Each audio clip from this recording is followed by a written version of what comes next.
देखु प्रति पूर्व वर्ष भली आम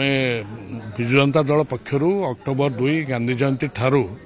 जयप्रकाश नारायण जयंती पर्यंत पदयात्रा कार्यक्रम अनुष्ठित होता है। चलित वर्ष दशहरा जेहेतु 2 अक्टोबर 2 रे पड़ेगा ओडार गोटे बड़ उत्सव से लगी दल पक्षर निष्पत्ति होता जे पुण्यात्मा उत्कलमणि गोपबंधु दास जयंती अक्टोबर 9 रु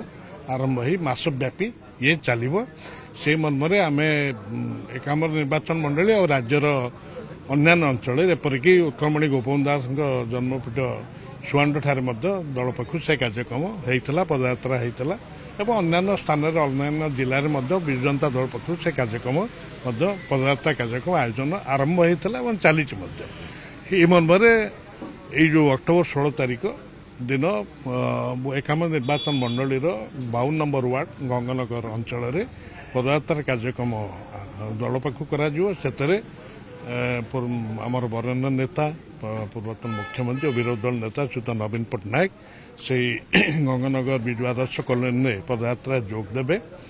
एवं से दिन जन्मदिन थी आमर कर्मी माने और साधारण लोक सेठारे शुभेच्छा जणाइबे ये कार्यक्रम एवं या व्यतीत तरफ प्रस्ताव थिला जे एसओएस विलेज से जिबे सेठारे जो अच्छा अंतेवासी माने